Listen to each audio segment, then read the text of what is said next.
When I was a kid, I had Mrs. Deering for second grade. Mrs. Deering was too old to teach second grade. I worried every day she might fall over and nobody would catch her in time. For first grade, I had Miss Post. Halfway through, she went away for a couple of weeks and came back Mrs. Zing. Mrs. Zing was young and pretty like Snow White. I wondered if she ever missed being Miss Post. I didn't understand why the principal couldn't find another Mrs. Zing to teach second grade and let Mrs. Deering have a rest. I wondered if I would have to work until I was such an old lady that people worried about me falling over on the job. It was easier to go into my imagination and out the window than worry about Mrs. Deering, so that's what I did, me and my imaginary friend, who sometimes was mean to me, but not when we went on imaginary trips during school.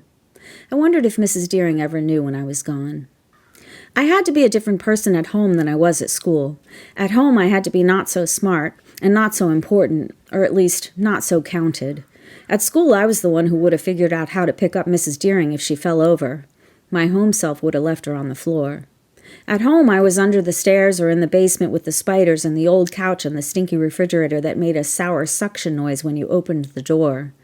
My imaginary friend played with me at home, but she was pretty moody when we were inside. We were better friends outside. Everything was better outside.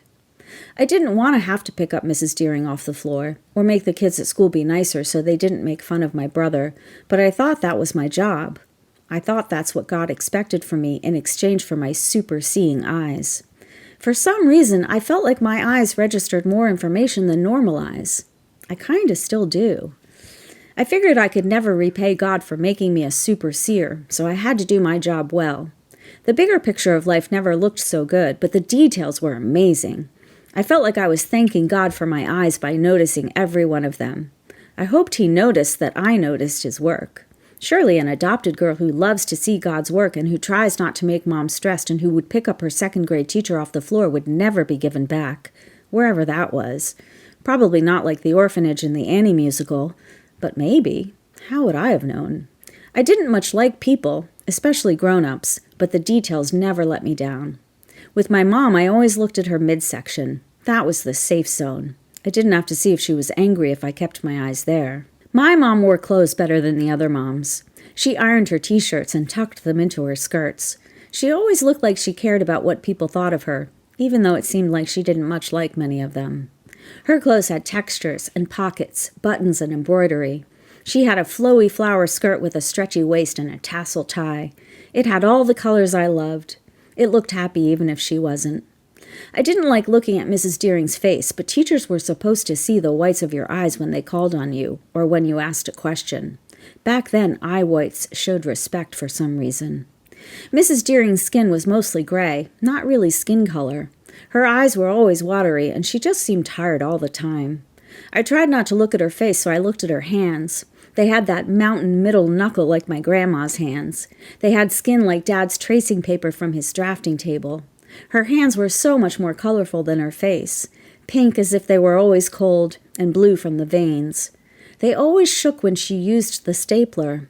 I didn't understand why she didn't assign stapling as one of the chores on the chore chart. I thought I could be a better second grade teacher than Mrs. Deering, but I hoped God didn't hear me thinking that. There weren't a lot of safe people when I was a kid, but there were great details everywhere to make up for it.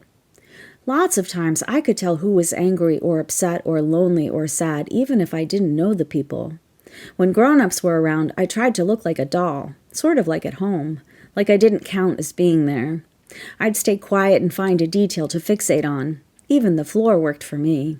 If there was wood grain or tile patterns, I was all good. There was a certain kind of grown-up angry that you couldn't hide from, though. The kind of angry that needs to feel big, usually by making somebody feel small. Usually somebody who was already small. You know, the easy target. I hated that kind of angry. I wasn't supposed to think about kicking people's faces in, but there were definitely angry grown-ups I wanted to kick in the face. My imaginary friend told me God would be pissed at me if I did that, and he and Jesus would make sure I got given back, whatever that meant. Or he would take away my super-seer so I wouldn't notice details anymore. I didn't know what I'd do without them. I didn't understand why a lot of the people in charge got to be in charge. I knew a lot of them shouldn't be because they were too angry, or just too old like Mrs. Deering. I didn't see why it was so hard to be in charge and be nice. I thought if it was so hard to be nice, then maybe the rules were the problem. Maybe easier rules would make being in charge not so hard, like getting the boys to behave in class. I thought if it wasn't easy for any of them, then maybe the rules were just too hard for all of them. I didn't know why people couldn't see that my brother's body didn't let him sit quietly for very long. I mean, unless he had his cars. But even then, he had to be lying on his side, not sitting. Plus, he was usually thinking about who had just been mean to him, or who was going to be mean next, so that wasn't really peaceful. I didn't think my brother saw any details, and even if he did, it wouldn't matter because he couldn't use them to disappear. He stood out like a sore thumb. I wondered what it would be like to be in my brother's skin, and why God made people different colors if some seemed so much easier to have. I wondered why God didn't at least make him quieter with a calmer body so he didn't get in trouble all the time. I thought God made me smaller so I could disappear if I wanted to. I bet my brother wished he was smaller like me. I wasn't ever sure if I was doing a good enough job at my job, the one God gave me.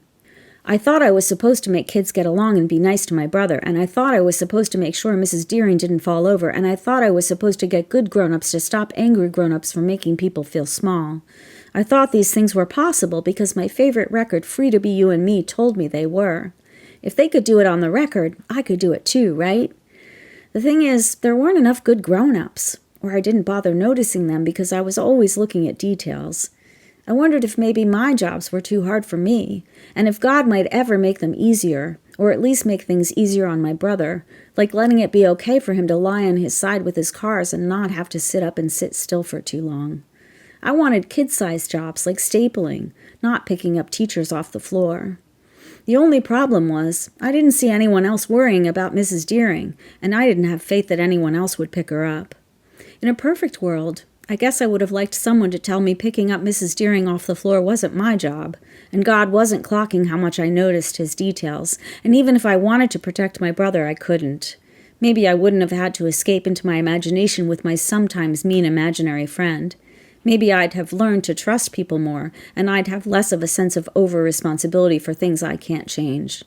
But honestly, in today's world, I think being able to escape out the window or into a detail is kind of a superpower. Today I see my old God as an extension of sad and angry grown-ups, and my new God as a woman who loves everyone the same, whether they're old or young, white or black, angry or sad, able to sit still or not. Today I see how impossible my expectations were on my 7-year-old self. Still, it's kind of beautiful to worry about somebody falling over and knowing you'll be the one to help. So this one's for Mrs. Deering. I hope when you needed it, you had someone who cared enough to catch you, or at least someone who cared enough to pick you up off the floor.